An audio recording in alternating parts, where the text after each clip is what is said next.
At 9:55 a.m., we continue with the show this morning, and we end off looking at the heinous crime, the murder of Palestinian veteran journalist Shireen Abu Akleh, and she was murdered in cold blood by the Israeli occupation, despite wearing a vest that showed that she was part of the media, she was part of the press, and we can only describe this as a cold-blooded murder by a criminal regime. This was blatant. This was in violation of international laws and norms. And also, we've seen the type of cover up coming through where statements made by the Prime Minister Bennett on the death of Shireen Abu Akleh, where he says, according to the information we have gathered, it appears likely that armed Palestinians were firing indiscriminately at the time. And even worse, when one looks at the mainstream media, when one looks at the media powerhouses right across the entire world, and also looking at us here in South Africa, looking at the Arab world, looking at Saudi Arabia, the United Arab Emirates in particular, where we have seen very little as far as this brutal killing is concerned. We join on the line this morning by the MRNs, Dr. Firoz Osman. Dr. Firoz, Assalamu alaikum wa rahmatullahi wa barakatuh. Jazakallah khairan as always for your time and welcome. Shukran wa alaikum salam inayat. Yes, obviously, we were shocked, we were saddened yesterday at the killing, and it is a heinous crime. It is a murder in every sense of the word, and despicable, and none, and murdering someone like Shireen Abu Akleh, someone who has been brave. She has been an inspiration to many, and she dared to go where others refuse to go. And we've seen the reaction. We've seen the reaction at Al Jazeera from her colleagues, the shock, the emotion, and all of it. And just your thoughts surrounding this murder, but more importantly, the lack of coverage, particularly in the mainstream media. This is absolutely outrageous, and I can hear it from the tone as a journalist yourself. I think this has been becoming a pattern. There have been about 50 journalists from the year 2000 that have been butchered, that have been massacred, that have been killed by the Zionists. And the problem is that there is absolutely not sufficient outrage. There is an absolute impunity for the Zionist military that has been going on. Just last month, another journalist was killed. Her name was Basil Atra last month. But because she is not so famous, it hasn't made the headlines.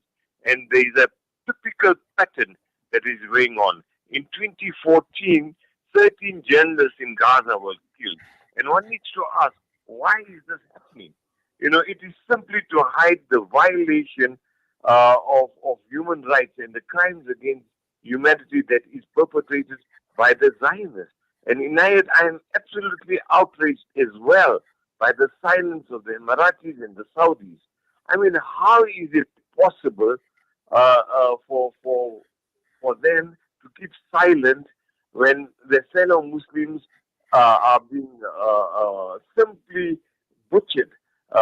Janine is showing a remarkable resistance, and the reason is quite simple. It's because they are conniving with the Zionists to oppress the fellow Muslims in this world.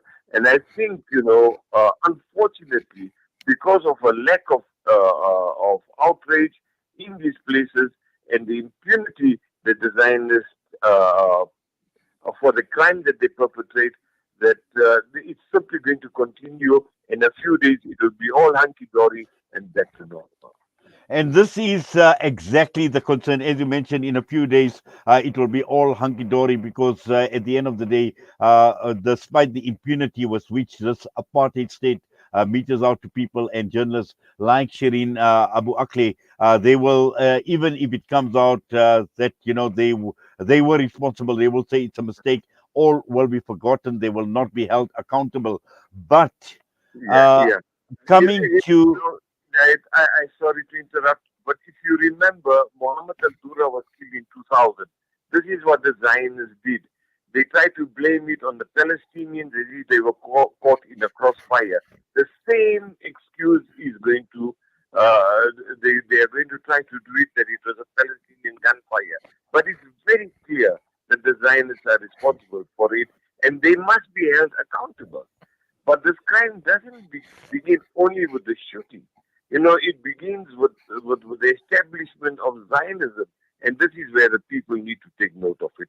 Sorry to have interrupted you. No, that's fine. And also, I think, as I was driving to the studio this morning, I was obviously tuned onto one of the other radio stations and listening to the mainstream news bulletin. Not even a mention, Dr. Firoz Osman. In fact, there was an interview that was conducted with former Finance Minister Trevor Manuel on a different matter. But, funny enough, he actually raised this issue about this journalist that was killed in Palestine yesterday, and yet he was interviewed on a totally different related matter. So forget, talking about it. We don't even see this making the news, and this is definitely a major news item. I mean, can you imagine if someone like what's the name, Christian Amanpour had to obviously suffer a similar fate? Or what the outrage would be, or any other foreign journalists, European journalists. I mean, we would have seen a totally, totally different picture emerging. And the consequences for those. There's going to be absolutely no consequence. And the crime really begins long before the shooting, with the establishment of Zionism. And let us remember what Zionism was. And the 15th of May, day after tomorrow, is known as Al-Nakba Day. And this has happened now.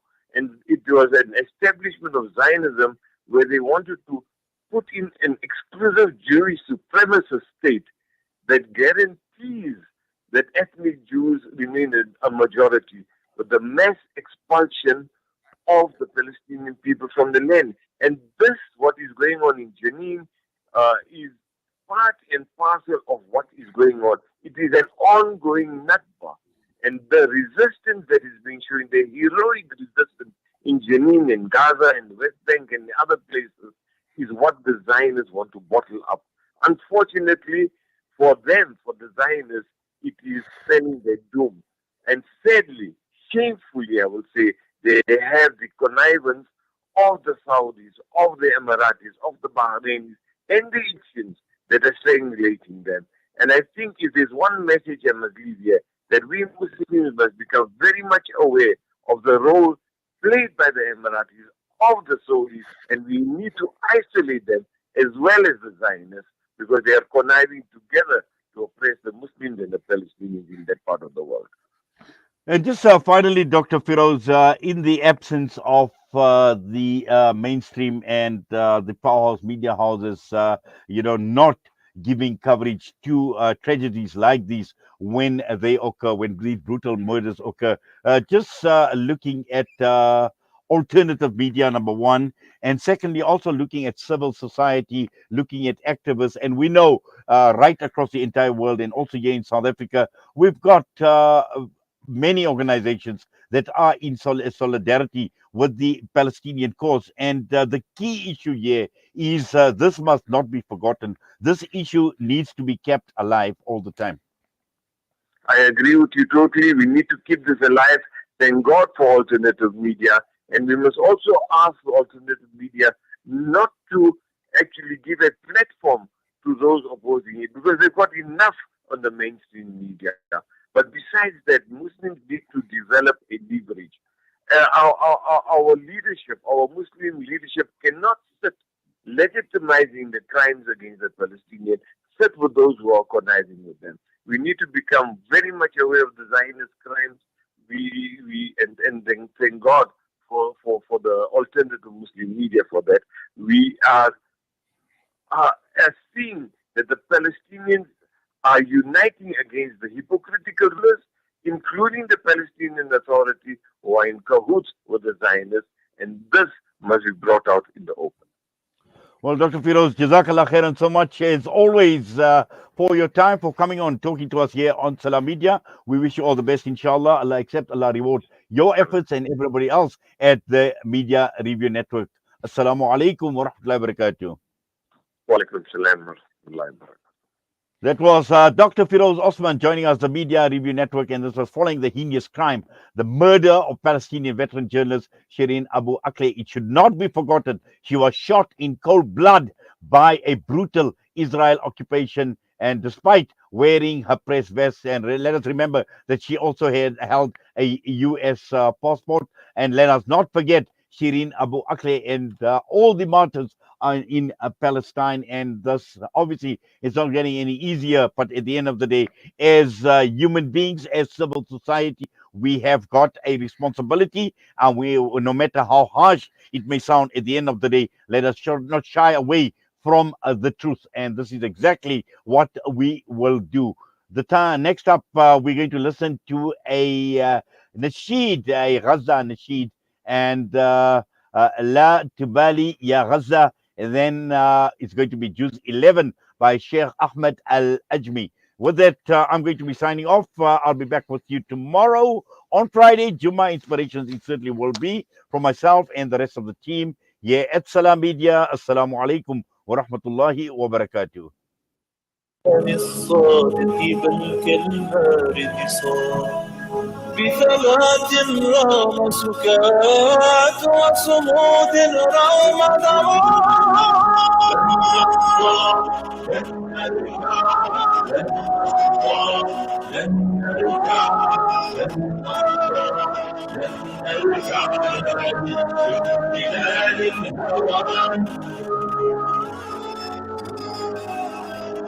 لتبالي يا غزة وتحلي بالعزة وتحدي كل حصار